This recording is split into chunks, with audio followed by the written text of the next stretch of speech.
네, 여러분 안녕하십니까. 도시뉴스 박희윤입니다. 2023년 개묘년 새해가 밝았습니다. 시청자 여러분 새해 복 많이 받으시길 바랍니다. 오늘은 2023년 새해 사회복지 관련 달라지는 정책들에 대해 알아보도록 하겠습니다. 네, 첫 번째 소식은 만나의 통일입니다. 윤석열 대통령의 대선 후보 공약이었죠. 태어나자마자 한 살이 되고 해가 지날 때마다 나이를 세던 한국식 나이가 만 나이로 통일될 전망입니다. 현장에 나가 있는 김보라 기자 연결하겠습니다. 우리나라는 나이 계산법이 세 가지나 됩니다. 평소에 세는 나이를 쓰지만 사법행정 분야는 만 나이를 쓰고 일부 법률은 옛 나이를 사용하면서 혼선이 적지 않았습니다. 그래서 이번에 법을 고쳐 국제적으로 통용되는 만 나이를 통일시켰습니다. 바뀐 법이 시행되는 6월부터는 태어난 해인 영사 이후의 생일을 기준으로 나이를 따지게 됩니다. 돌 이전에는 개월수로 나이를 표시합니다. 예를 들어 지금까지는 코로나19 백신을 30살부터 맞을 수 있는데 이게 만 나이인지 아닌지를 두고 논란이 있었습니다. 또한 감기약을 먹을 때 12살 미만은 적정 용량이 20ml라면 만 나이인지가 분명하지 않았는데 이런 홍수는 정리될 전망입니다. 하지만 대대로 내려왔던 우리 식체는 나이가 사라지면서 예상치 못할 부작용이 나타날 수 있다는 우려도 나타납니다. 성인 중에 과거 빠른 년생으로 학교에 일찍 입학한 경우 동기 동창 사이에 호칭 문제가 생길 수 있습니다. 지금 학생들에겐 같은 반 친구 사이의 나이가 달라지는 일도 벌어지게 됩니다. 나이와 서열을 따지게 되는 우리 사회 일부 분위기 때문에 대인관계에도 영향을 받을 수 있다는 전망입니다. 이에 대한 시민들의 의견을 들어보겠습니다. 한두 살 어려지니까 더 좋은 것 같은데요, 저한테는? 그냥 좋아요. 만 나이를 통일한다 해도 어떤 법에서는 한국식 나이를 적용하고 어떤 법에서는 만 나이를 적용하니까 헷갈려요.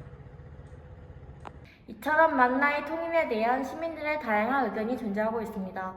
이상 도시뉴스 김보라 기자였습니다. 네, 두 번째 소식입니다. 두 번째 소식은 바로 2023년 최저임금의 인상입니다. 2023년 새해부터 적용되는 최저임금은 시간당 9,620원으로 주휴수당을 적용할 경우 11,544원이 되는데요.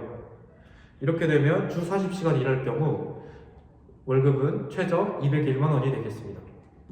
이정식 고용노동부 장관은 코로나19 장기화, 고물가 상황 속에서 최저임금위원회가 대내외 경제 여건과 고용 상황, 저임금 근로자 및 영세 소상공인의 어려운 사정 등을 종합적으로 고려해 결정된 것으로 이는 존중되어야 한다고 강조하면서 앞으로 최저임금이 저임금 근로자의 처우 개선과 생활 안정에 기여할 수 있도록 최선을 다하겠으며 노사도 현장에서 최저임금이 잘 주어질 수 있도록 함께 노력해 주시길 당부드린다라고 발표하였습니다.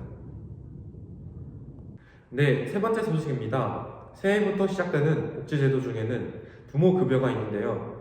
출산 및 양육으로 손실되는 소득을 보전하고 아동 발달 특성을 고려한 영아기 집중 돌봄을 지원하기 위해 도입한 제도입니다.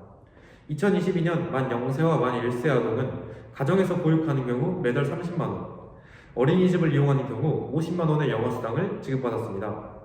이 영아수당이 2023년부터는 부모급여로 바뀌게 됩니다. 만 0세 아동이 있는 부모에게는 월 70만 원씩, 1살 아동이 있는 부모에게는 월 35만 원씩 지급이 됩니다.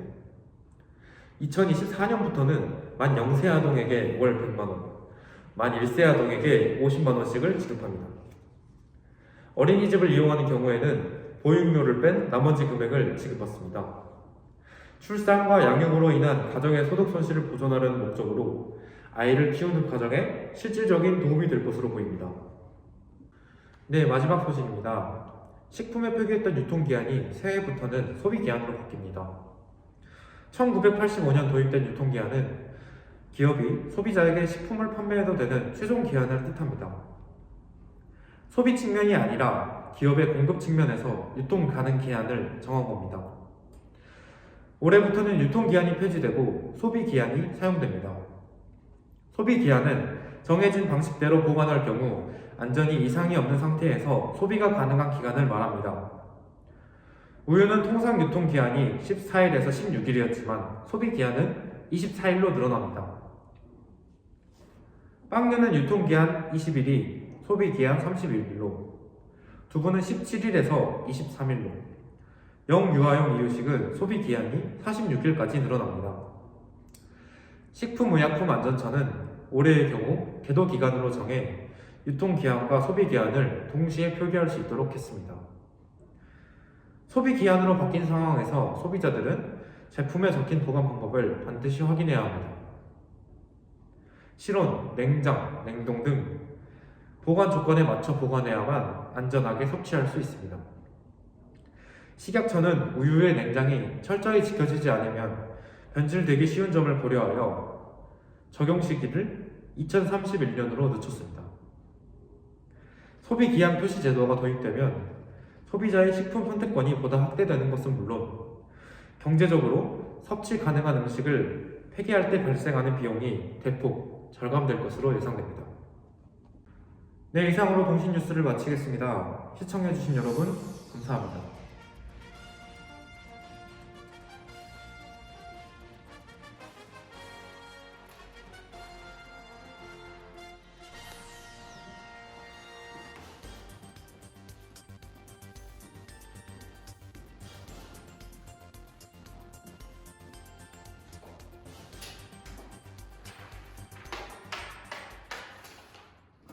오늘은 사회복지 관련 새해 달라지는 정책들에 대해 알아보겠습니다.